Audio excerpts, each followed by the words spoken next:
Good afternoon, ladies and gentlemen, and welcome to today's webinar. My name is Sam Harwood, and I'll be your host for today's event.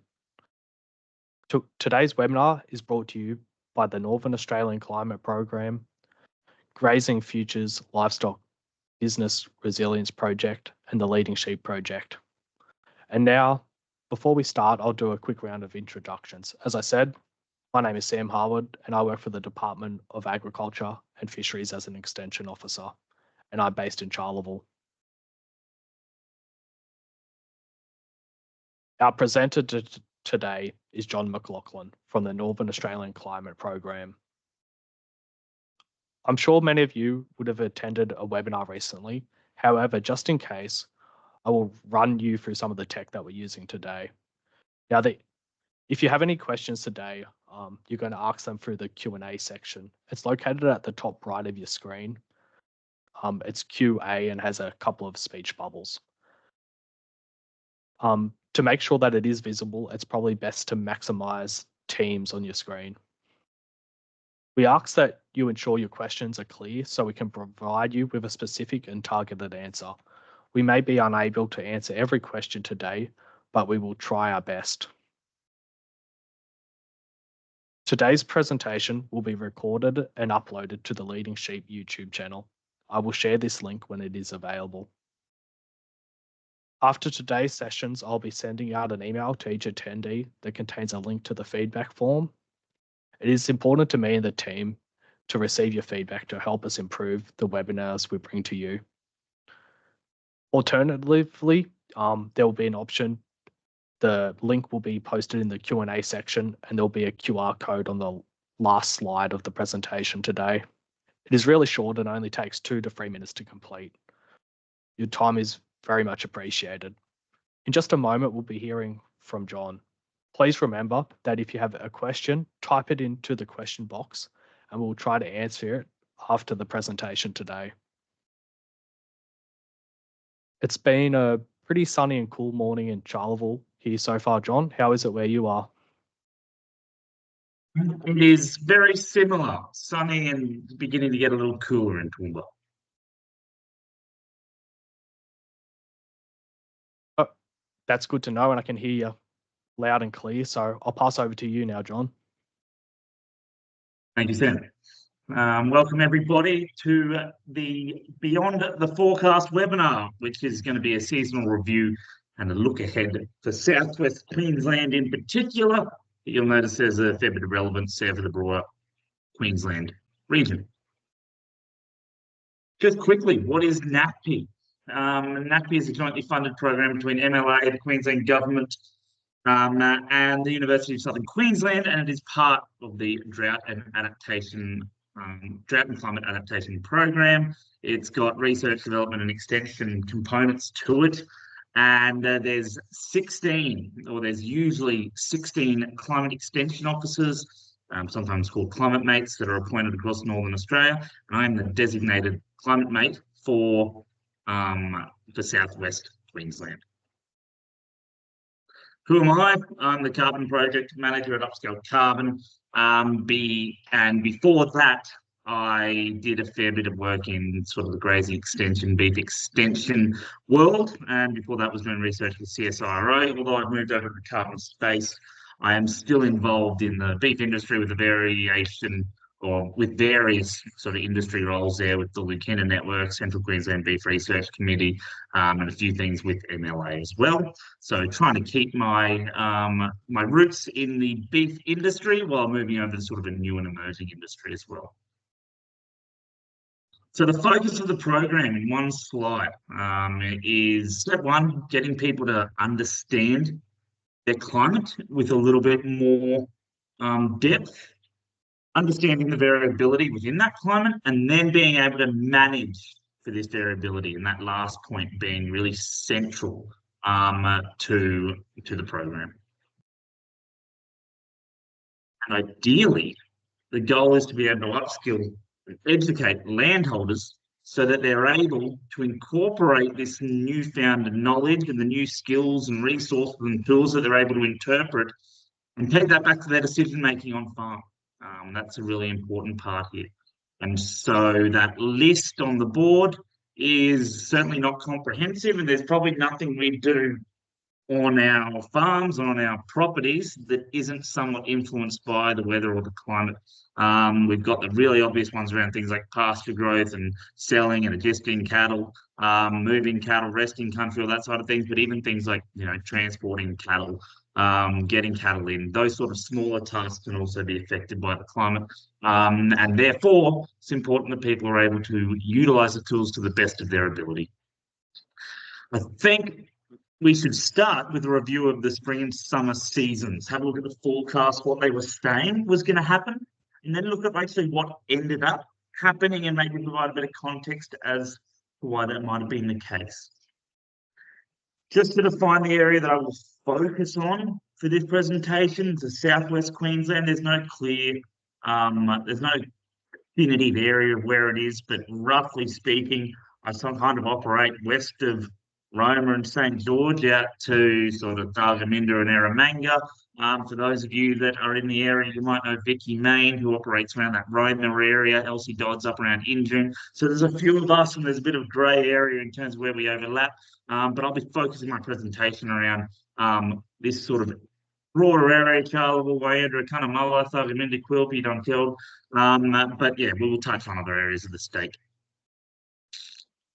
So let's jump into the forecasts from sort of the end of 2023 and right at the beginning of 2024. But let's set a rule here, and it's our number one rule for this webinar and for anything to do with climate forecasting, and that's to remember what probability means. For example, a 60% chance that we do exceed median rainfall in May means that there is also a 40% chance that we do not exceed median rainfall in May. And so a little lesson there, not to be tricked or fooled by pretty colours on a map, and to really remember those basic those basic maths equations or calculations, and understanding the other side of the coin when we're talking about exceeding median rainfall or not exceeding median rainfall, that there is still that probability on the other side. Okay, so first of all, and these are taken, many of them, from my newsletter that I send out monthly, a seasonal climate outlook for the month ahead, or for the month that we're in, sorry. So this was from my July outlook. We will share a form for anyone that wants to sign up to that newsletter. And this was from July 2023, which was in August to October, so very much sort of a spring forecast. And we can see there a fairly strong indication of a drier spring period. So in this, we're sort of talking a 20 to 30% chance of exceeding the median, so a 70 to 80% chance we won't. So that spring period, late winter, spring period, was certainly indicating drier conditions. And when we have a look at the UK Met Office, sorry, this was from the BOM, we've got the UK Met Office that provides a similar forecast.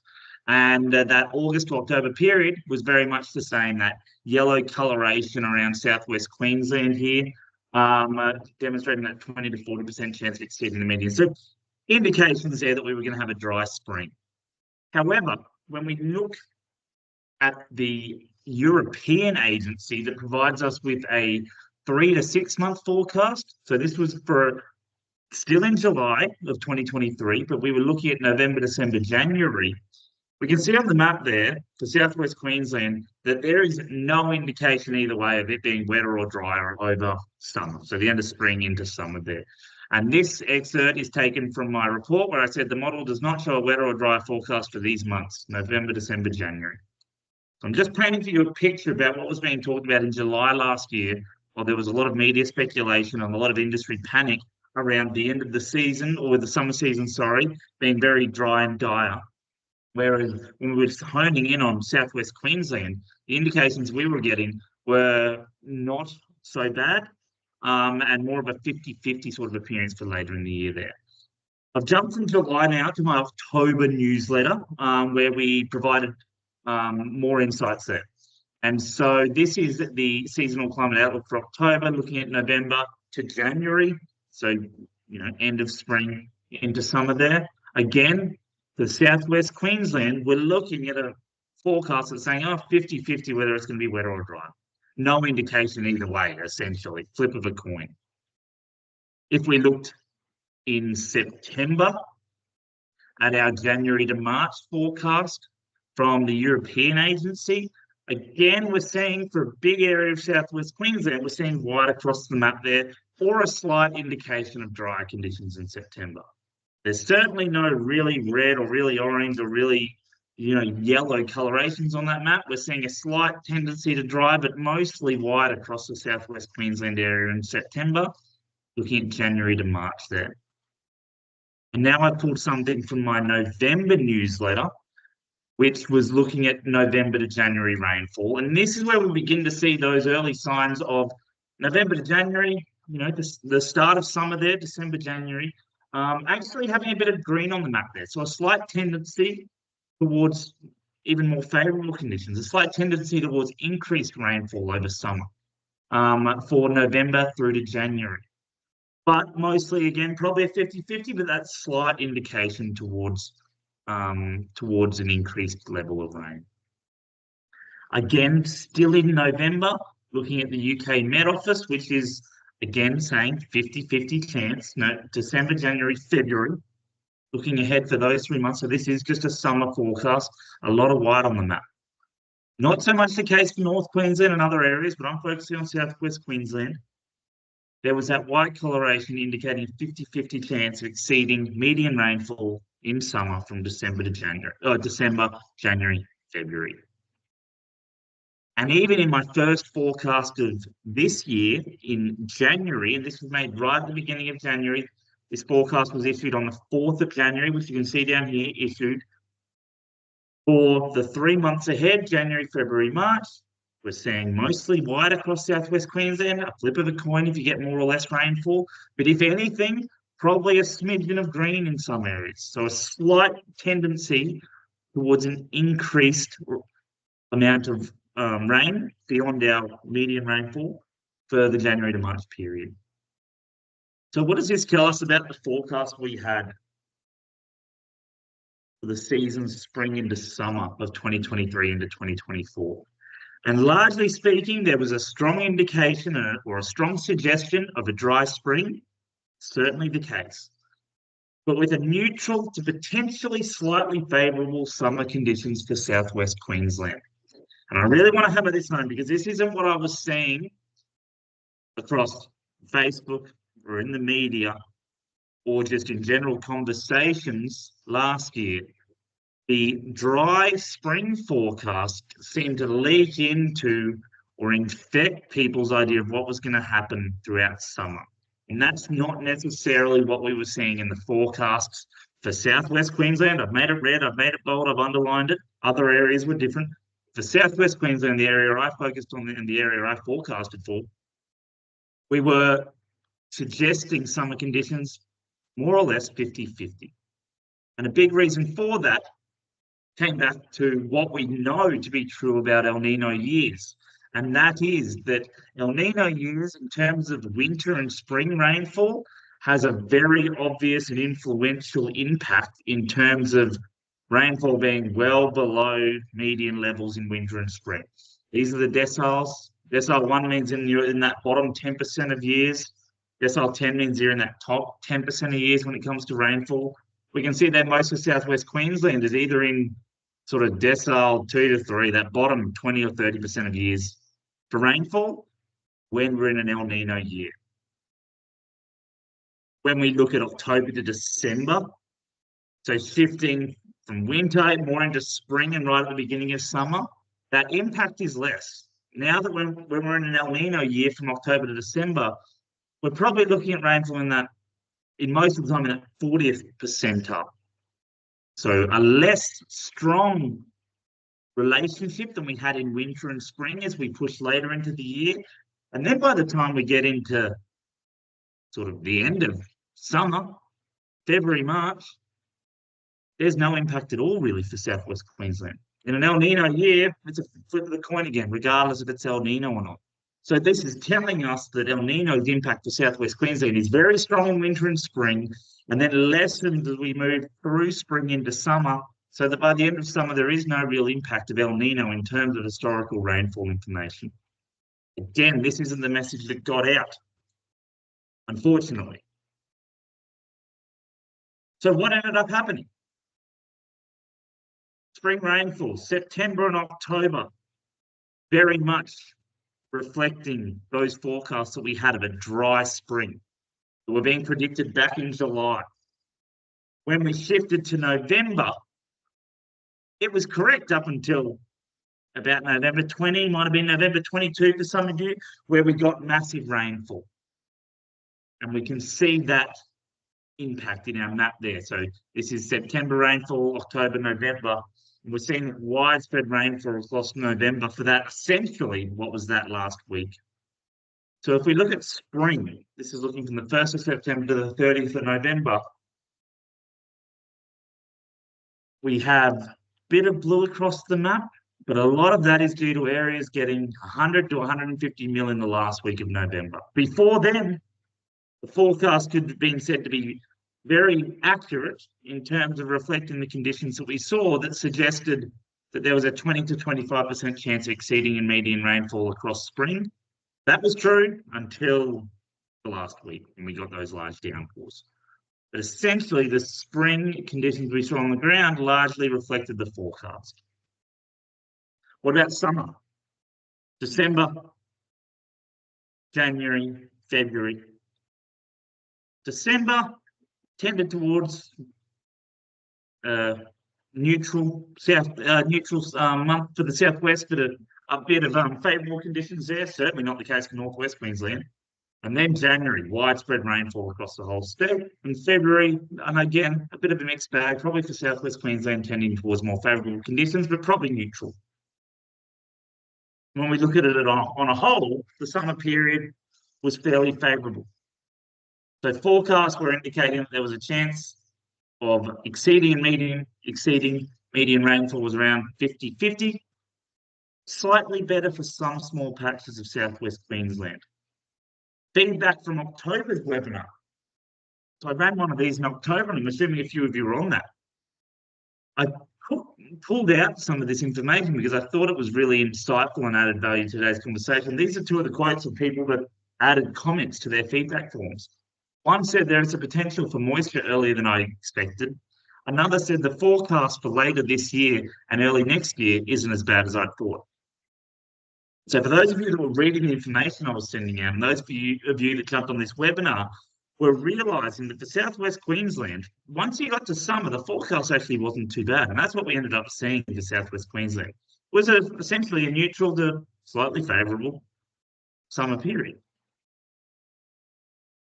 The temperatures that we saw, I didn't bother pulling out the stats from my newsletters or my monthly forecast. Essentially, they were saying warmer days, warmer nights throughout the whole of the spring-summer period. And this just shows you the maximum temperature anomalies from the 1st of October to the 31st of March were certainly reflected what we expected to see, which is warmer conditions for that whole southwest Queensland area, particularly down towards the border, and even a more pronounced exceedance of that median temperature for our minimum temperatures across the southwest. So in summary, on the 19th of September 2023, the BOM formally announced an El Nino event for Australia. For those of you that don't know the precise definition of El Nino is simply a reference to the extensive warming of the central and eastern tropical Pacific Oceans. So more warming of sea surface temperatures over towards Central America. What we usually see in those years, when we get warmer sea surface temperatures over towards Central America, is a cooling of the normal sea surface temperatures in the Western Pacific, which is where Australia is, and to the north of Australia. So we usually see warmer temperatures over towards Central America and sort of Mexico area, and we see a cooling of the ocean temperatures sort of around Australia. Cooler sea surface temperatures around Australia usually limit water availability, limit water moisture, because we have those cooler oceans, and therefore decrease the chance of rain. That's essentially what an El Nino event is. It's usually associated, usually underlined there for you, with warm and dry conditions, increased chances of droughts, heat waves, and bushfires in Australia. And the impacts of El Nino are more consistent during spring and more pronounced on the eastern half of Australia.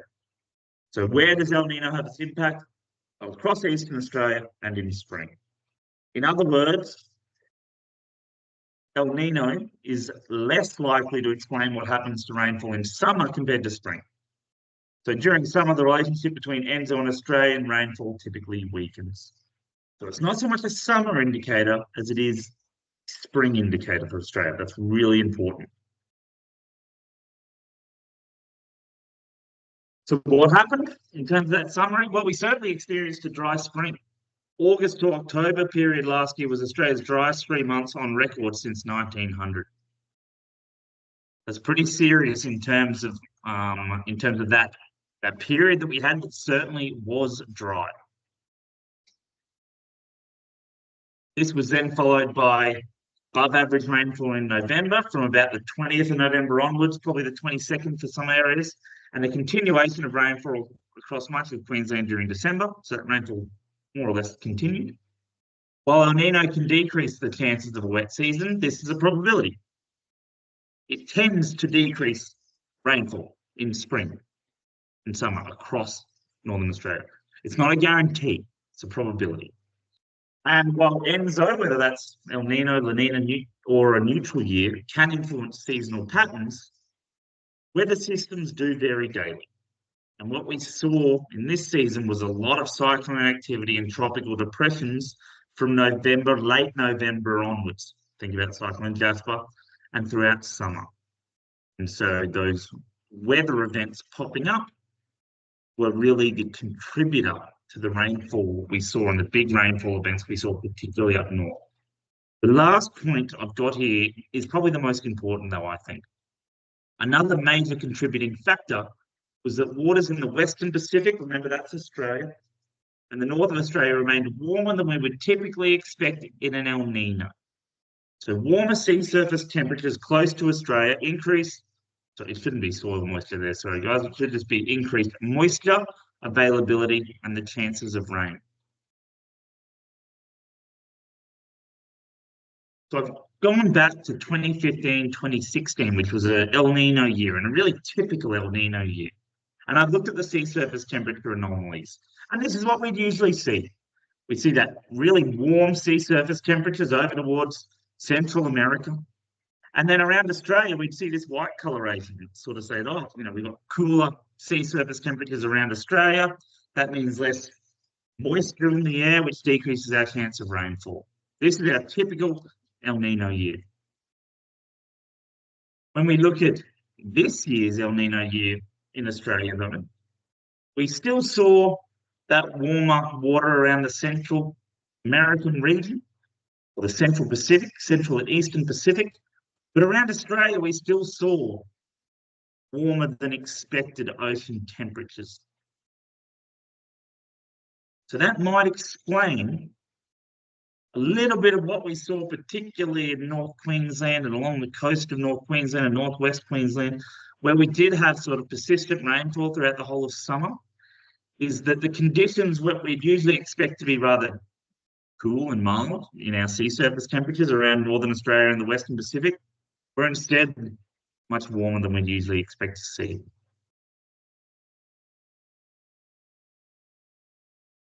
So that sort of concludes my review into the spring-summer conditions.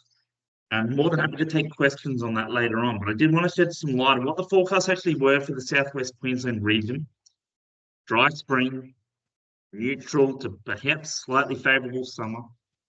That's essentially what we saw, with the exception of that really late November rainfall that sort of blew the whole, spring rainfall totals out of the water. But essentially, I think that forecast was fairly accurate.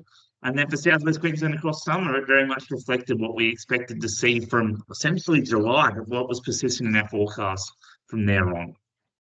In terms of North Queensland and Northwest Queensland and other parts of Northern Australia, across the Northern Territory, where we saw rainfall that far exceeded the forecast that we probably expected to see, or what the forecast was indicating, that warmer water across northern Australia goes some way, I think, to explaining why that might be the case.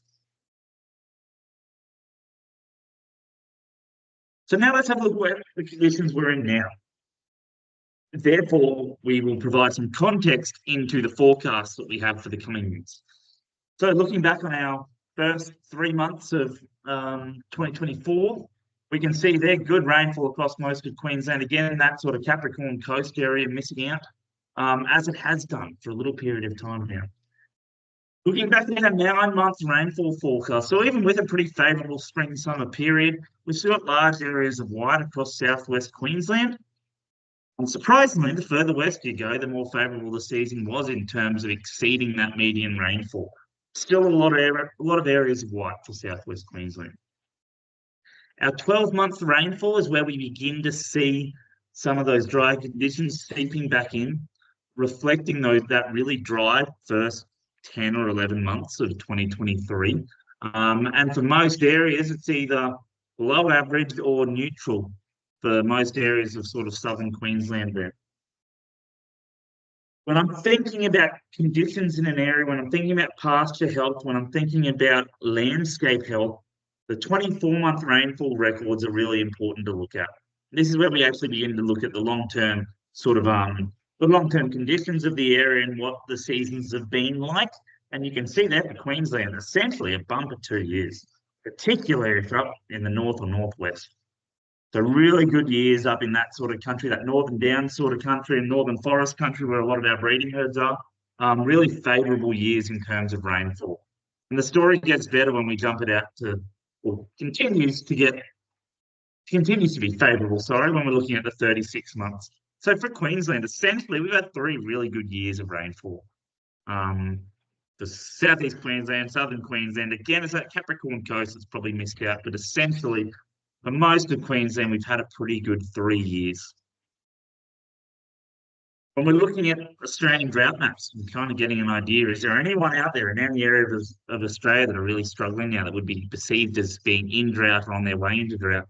Again, as far as Australia goes, the map's pretty kind. The map's pretty kind to us. We've got areas there along the WA coast and some areas around Tassie. It's probably the area getting hit hard, but for Queensland, barely a drop when we're talking about incidences of serious rainfall or severe rainfall deficiencies. And this is going back from August last year, but when we look at a more relevant map, which I think is the 16-month rainfall deficiencies, the story is very much the same. So very little to complain about for most of Queenslanders when it comes to 16-month rainfall deficiencies, which is great to see. The current soil moisture maps as of the end of March 2024 is sort of showing essentially neutral to more favourable conditions across southwest Queensland. The Northern Territory, I was out in Alice Springs a couple of weeks ago when that rain sort of started to come in. So they're well above where they would expect to be at this time of the year, but plenty of soil moisture still sticking around in those northern parts, even up in the Gulf there have received 4 or 5 inches over the last 2 weeks. And this reflects where we're sitting in terms of our total standing dry matter. And this is a relative map, so sort of saying where we are on that percentile range. You can see that northern downs sort of area absolutely killing it in terms of the amount of standing dry matter that's out there, demonstrated by the blue and green maps. Most of southwest Queensland, for anyone out there in Charleville, I know that's where Sam is, out towards Quilpie and Eromanga, very high levels of pasture growth relative to this time of the year out there, so a bumper season for those guys. And the story pretty favourable around most of the southwest. I'm seeing lots of green and blue dots in amongst a bit of white and grey dots indicating average to this time of the year, but comprehensively we'd be saying good year for southwest Queensland as it stands right now, after getting through that really tough spring period last year. And largely talking for most of Queensland, pretty favourable year besides that sort of Rockhampton, Capricorn area. And now let's look at the season ahead. We've got our context for what's happened. We're sitting in a really good spot after a pretty favourable summer for most areas of southwest Queensland, certainly North Queensland and northwest Queensland enjoying the season. and that the forecast for South West Queensland probably reflected what we expected to see if we got away from what was being reported on and what was being shared around Facebook or what people were banging on the radio about. And if we just stuck to what we know about El Nino and what we saw popping up in the forecast from as early as July, it was a season that was manageable, certainly, from an animal production point of view. So now that we're in May, we're heading into what would be considered the lesser rainfall months. I used to call it the wet season when I lived and worked up north, but I've been told not to call it the wet season down in this part of the world because I understand it's probably not as wet, although this year it does seem to actually reflect that. And so we're heading into our sort of winter months where rainfall does peter off a little. So we're not expecting any major rainfall totals, but it's still a chance, particularly down here, to tick along with half an inch in each month and keep that sort of winter herbage production coming along. So an important part of the year for many people and an important reliance on some of that winter feed that pops up, but certainly not the months that we're expecting to see any major rainfall totals. So what's Enzo doing at the moment? Well, it's still technically an El Nino, but it's near its end. So we're seeing a typical decay of the Enzo, which generally kicks up around September each year and then decays towards May. And by May, we generally sit back at neutral, where it might build up again towards September and we'd get a new prediction. I really want to hammer this home, though, because I'm beginning to see stuff online that I want to not tap on the head necessarily, but provide a little bit of context to. El Nino and La Nina predictions made early in autumn tend to have lower accuracy than predictions made at other times of the year. This means that current forecasts of the Enzo state beyond May should be viewed with caution, and April is the lowest skilled month, the lowest accuracy month for predicting what's going to be happening in terms of is it going to be El Nino, La Nina, or a neutral year, from September onwards. April's a bad month to be looking at that. So a lot of people are talking about a La Nina event popping up later in the year. I advise major caution. Just hold off on really looking into that until June, maybe even more July, before we really start to take note of what those forecasts are telling us. April's a bad month to be looking that far ahead. So we're just beginning to see El Nino decay. By next month. It will essentially be gone. Sit there, hold your horses for a month or two before we begin to worry about what it's going to be next year. This is not this next year, sorry, at the end of this year. So when we're trying to work out, is it going to be El Nino, neutral, or La Nina? Sea surface temperatures are a big part of that. You can see here that we're in April, we're technically still just in El Nino conditions, but running back to this neutral range, which is where it always sits from sort of May to September. And you can see there that it will continue to decay as we head towards the next sort of season for it. So international models suggest further cooling in the coming months. 4 out of 7 models indicate that it's likely to return to neutral levels by the end of April. And all 7 will be neutral conditions by May. So as you can see there, by May, all of the 7 international climate models, we've got the BOM there, we've got the Japanese agency, we've got NOAA, the American agency, we've got the UK agency, we've got the European agency. By May, all of them are saying, yep, we're back to neutral. El Nino's gone, back to neutral conditions. What you're beginning to hear is talks of a La Nina event. Again, very hard to predict or forecast this with any accuracy in April or May or even June. But what we're beginning to see is some slight indication in various models that by August, we will be heading towards La Nina-like conditions. Very unusual given the couple of years we had, but that's what the models right now, with a high level of inaccuracy in terms of being able to predict that this early on. But if there's any leaning one way or the other, it's towards a La Nina year next year. Oh, not next year. At the end of this year. The Southern Oscillation Index, the other half of the recipe when we're looking at whether or not it's El Nino, La Nina, or neutral. We've got our ocean sea surface temperatures and we've got our Southern Oscillation Index.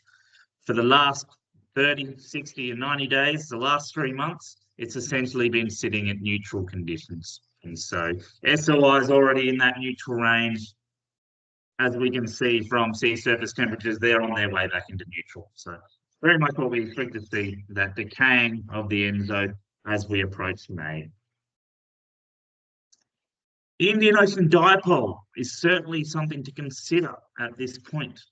So while the Indian Ocean dipole index is currently above the positive IOD threshold, the IOD is currently at neutral. So you can see sort of we're sitting, this is the index, but currently it's sort of around that neutral range. IOD events are typically unable to form between December and April. So just as ENSO sort of goes offline from May to September each year, the Indian Ocean dipole is the opposite. It sort of heads offline from December to April when the monsoon comes down. As that monsoon shifts back up again into the northern hemisphere, the Indian Ocean dipole comes again and can become a major player for our southwest Queensland region, but vast areas of Australia. 4 out of 5 surveyed models suggest a positive IOD formation in May. So that's where we can see here that jump up into what we would certainly consider to be a positive range for IOD from May onwards. Again, though, April's a bad month to be forecasting this sort of thing. We've got the end of the monsoon. We've got the breakdown of ENSO at the same time as trying to forecast the IOD. So I would suggest waiting another month before we really take any note of what these forecasts, these 5 modelled forecasts are saying. But if anything, they're tending towards a positive IOD event for the middle of the year, for that winter period. What would the effects of that positive IOD event be? Well, it's what we had last year, which is these are our temperature deciles for winter and spring when we've got a positive IOD. Certainly warmer conditions over in the west in WA in that period, but the effects are felt all across southern Australia and certainly up into southwest Queensland when we expect higher temperatures than we normally would in winter and spring. We also see a relationship there with central Australia and certainly parts of southwest Queensland where we do have a tendency towards drier conditions when we have a positive IOD event throughout winter and spring. So something to note, it's something in my newsletter next month for my May edition. I will certainly be scrutinising IOD. It'll be front of mind, it'll be a major indicator that I'm looking at. I just wouldn't want to make any major calls in April about that event, but by next month, we should have a little bit more clarity around what might be happening. What's our 2-week rainfall forecast going from the 12th of April, so a couple of days away? Nothing jumping off the page at me in terms of what you could expect for late April in terms of rainfall in southwest Queensland. May itself, nothing exciting on that map. The UK Met Office for southwest Queensland, they're saying a 50-50. The BOM's saying more like a 35 to 40% chance of exceeding your median. So nothing favourable there, a flick of the coin or slightly unfavourable. This is our 3-month forecast looking at May to July. It's slightly unfavourable. This light yellow coloration says 35 to 40% chance. Grey areas there saying more like 40 to 50%. So a tendency towards slightly drier conditions for the start of winter there. Our longer range forecast, August, September, October, looking at spring, the roughly neutral to drier winter. The early indication we're getting about spring is 50-50, wide across the whole map. No indication either way. So nothing on the horizon there suggesting the same conditions we saw last year in terms of that really dry spring at the moment. Our temperature outlooks for April are sort of interesting. We've got this big strip of blue across much of Northern Territory down through South West Queensland that's saying we're in for a colder April. We're only in the first week of it now, but our max temperatures are likely to be cooler and our minimum temperatures are likely to be cooler. So those are the sort of temperature conditions we're expecting. And then when we look forward to May, that sort of disappears and we come back to a warmer than normal temperature to be expected for our maximums in May. And our minimums, not so much. For South West Queensland, we're seeing a lot of grey. So more or less normal conditions for May, or not necessarily normal, but a 50-50 chance of it being warmer or cooler for our nighttime temperatures in May, but daytime temperatures looking warmer than normal. One thing to keep your eye on that you'll see popping up in my newsletters for anyone that's a part of those from now on is our southern annular mode. In winter, we keep an eye on it. It's a active climate driver for South West Queensland in summer, winter and spring. Mostly affects southern Australia, but it can push up into Queensland. And when we have a positive SAM event, it leads to increased chance of rainfall, and a negative SAM event is an increased chance of dry and hot conditions. The thing with SAM is it's generally only got a lead time of about 2 weeks. So when we look at the forecast, it's telling us what's going to happen essentially for the rest of April, not beyond that. So it's a climate driver you need to be looking at regularly to get the benefit out of. And this is just how that looks. So if we have a positive phase of the southern annular mode in winter, we're seeing that increased chance of rainfall up through southwest Queensland. Similarly, if it's a negative phase during winter, we're probably decreasing our chances of rainfall. So anyone that's looking at what the conditions are and hoping to get a bit of rainfall in the next couple of weeks, look at the forecast from the BOM, but also keep an eye on the SAM. If it's in a positive phase, well, your chances just went up. If it's in a negative phase, your chances just went down. So one to keep an eye on. So what's our snapshot? And just to sort of summarise the points in this webinar. Well, El Nino is almost over. Sea surface temperatures are almost back to neutral, further cooling expected, and by May, all these 7 international climate models are saying we're back in neutral conditions, which is what we expect for ENSO. Our Southern Oscillation Index, our SOI, it's been at neutral for the last 3 months. Looking ahead for Southwest Queensland, ENSO forecasts are showing tendency towards La Nina conditions later this year. I've already seen a wet La Nina expected for Queensland later in the year. All this sort of stuff. Warning, warning, warning. April is a notoriously inaccurate month for predicting ENSO events later in the year.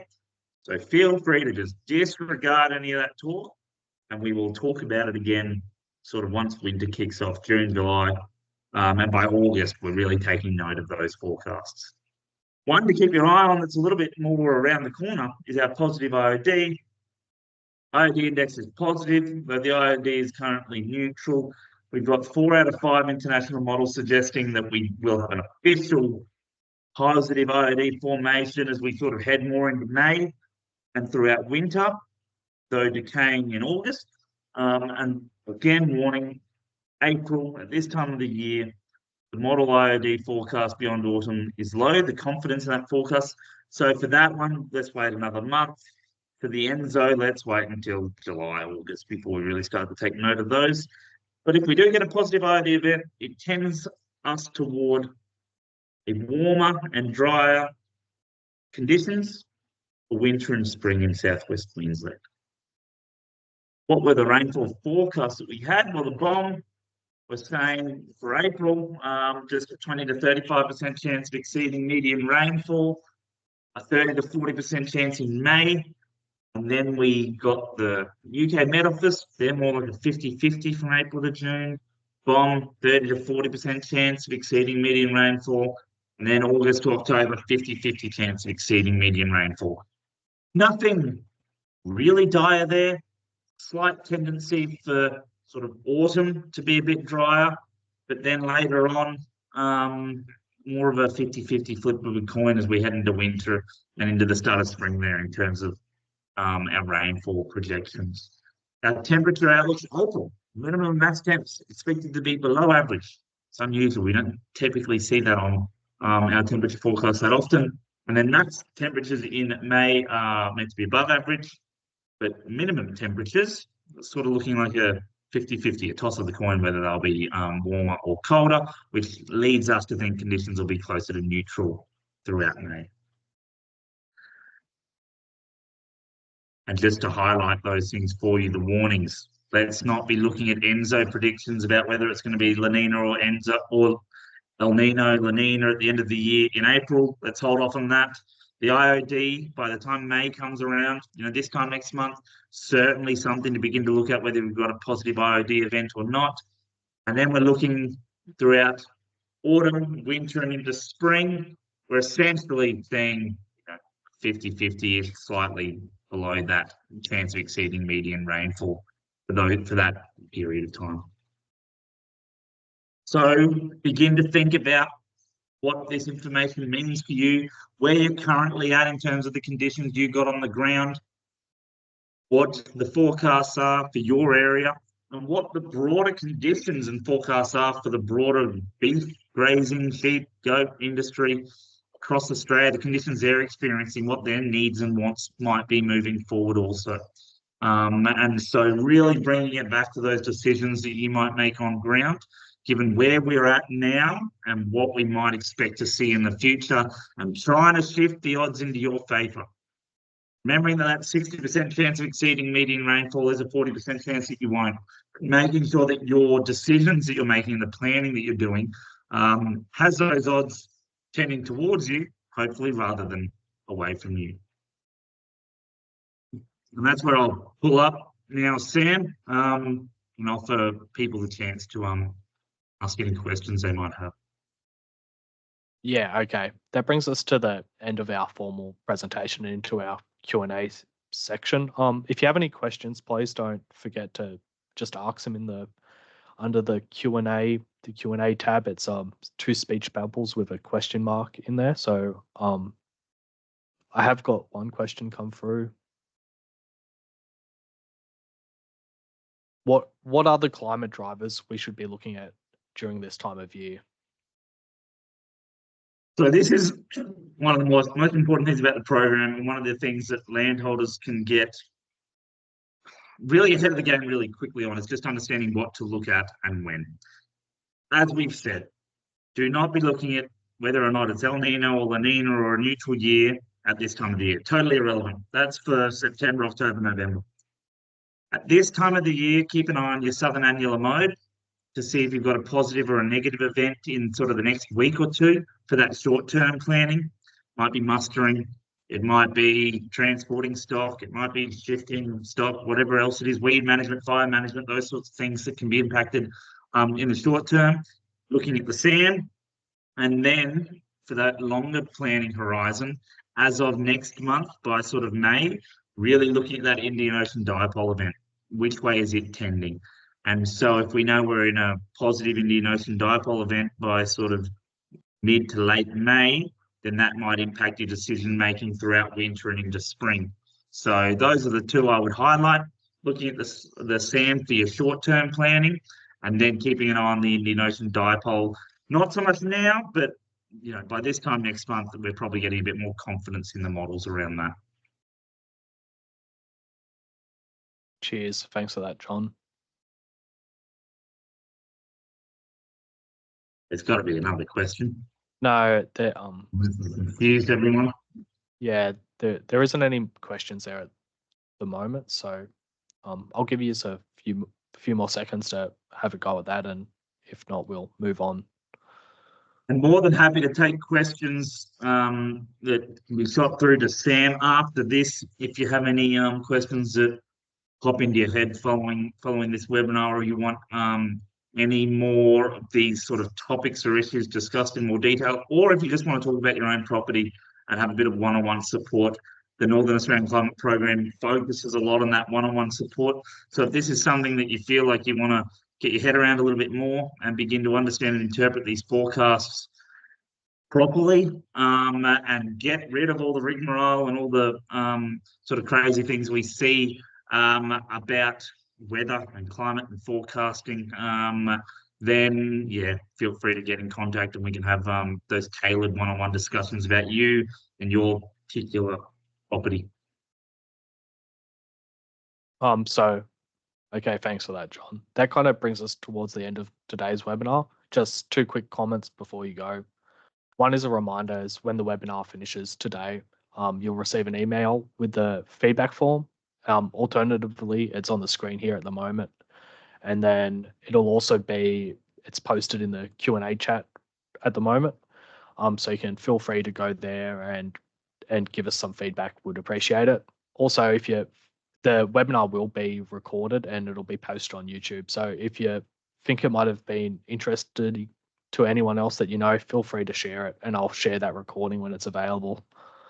A big thank you for everyone here for joining today, and a big thanks for coming along. Today, like I said earlier, today's webinar was brought to you by Northern Australian Climate Program, Grazing Futures and Leading Sheep. The Grazing Futures livestock business resilience improves drought preparedness and viability of Queensland's livestock producers and is jointly funded by the Australian Government's Future Drought Fund and the Queensland Government.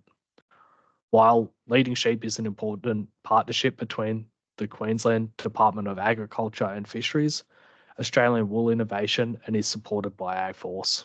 Our aim is to connect producers, mines, information and growth to keep in touch with Leading Sheep. Please follow us on Facebook and subscribe to our monthly e-newsletter around the camp by heading to www.leadingsheep.com.au. And that'll also be available in the chat, and I'll include it in the email that I send out at the end. And some of you may have jumped the border and be watching from another state. Just a heads up, AWI funds will grow at networks in other states like AWI Extension New South Wales. So jump on the AWI website to find out more. Thanks again for joining, and until we connect again, all the best, and thank you for coming along today.